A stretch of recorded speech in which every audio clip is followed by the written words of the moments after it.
2022년 이민년 호랑이해를 맞이해서 여기저기 호랑이들이 많이 보입니다. 그중 민화 속 호랑이의 모습을 보면 이상하게도 멍청하기 그지없는 모습입니다. 맹수의 위험은 온데간데없고 눈에는 광기가 서려있는 듯하고 비율도 맞지 않습니다. 얼굴을 보면 어딘가 우스꽝스럽고 미련하죠. 그리고 이런 호랑이들 뒤로 대개 까치가 그려져 있습니다. 이 까치는 호랑이가 쫓아올 수 없게 나뭇가지 위에 앉아 있습니다. 닭 쫓던 개가 지붕 쳐다보듯 호랑이는 까치를 쳐다보고 있고 까치는 이런 호랑이를 놀리는 것처럼 나뭇가지 위에 앉아 있죠. 호랑이가 처음부터 이렇게 멍청하게만 그려진 것은 아닙니다.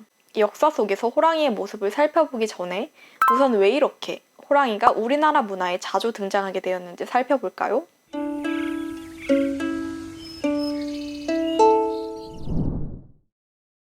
국토의 4분의 3이 산으로 이루어진 우리나라는 일찍부터 호랑이가 많이 서식하여 호랑이의 나라라고도 불렸다고 합니다.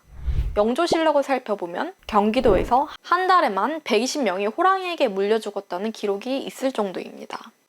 오죽했으면 옆나라 중국엔 조선 사람들은 일상의 반을 호랑이에게 물려가지 않으려고 애쓰는데 보내고 나머지 반은 호환을 당한 사람 집에 조문을 가는 데 쓴다 라는 우스갯소리가 있었다고 합니다. 그만큼 우리나라에는 호랑이와 관련한 이야기와 문화가 발달했죠. 대표적으로 당군 신화에 호랑이가 등장하죠. 현대에 와서는 올림픽 같은 큰 행사에서 국가의 마스코트를 맡기도 하죠. 이렇게 우리 삶에 가까웠기에 선조들이 남긴 문화에는 호랑이가 자주 등장합니다. 여기 백제의 도읍지 부여의 성터에서 발견된 도자기입니다. 용도가 무엇인지 어떤 모양인지 알아보시겠나요? 이 도자기는 이동식 소변기입니다. 들고 다니기 쉽게 둥근 손잡이가 달렸죠. 오른손으로 들면 입구가 높고 자신을 향하게 되어 있어 사용자 입장에서는 편리한 디자인입니다. 발이 달려 세울 수도 있어서 쏟을 일도 없고요. 전설에 따르면 신선이 호랑이의 입을 벌리게 하고 거기에 소변을 보았다는 기록이 있어 이러한 전설을 따라 남성용 변기를 호랑이 모양으로 만든 것으로 추정된다고 합니다. 그래서 이러한 도자기의 이름은 호랑이 호자를 따서 호자라고 합니다. 가까이 얼굴을 살펴보면 점으로 눈과 코를 표현하고 선으로 눈썹과 수연을 간략하게 표현했습니다. 물론 그림으로도 호랑이를 자주 그렸습니다. 서당, 씨름 등 풍속화로 유명한 단원 김홍도는 많은 호랑이 작품을 남겼습니다. 산에서 내려오는 호랑이를 표현한 이 작품은 털 하나하나를 세필로 꼼꼼하게 묘사한 뛰어난 작품입니다. 그림 속 호랑이는 꼬리부터 고개까지 몸을 곧게 세우고 있고 기세 높은 눈빛으로 앞을 쳐다보고 있습니다. 이렇듯 호랑이를 위험 있는 맹수로 표현한 작품들도 있지만 한편으로 호랑이를 친근하게 표현한 작품들도 있습니다. 여기 호랑이를 그린 12폭 병풍을 살펴보면 모두 익살맞은 모습입니다. 이렇게 토끼가 거들어져서 담배를 피는 호랑이 모습도 있죠. 특히나 까치와 함께 있는 호랑이들은 위험 있기보다는 어딘가 멍청한 모습입니다. 그렇다면 어쩌다가 이 용맹한 호랑이가 익살스럽게 표현되기 시작했을까요?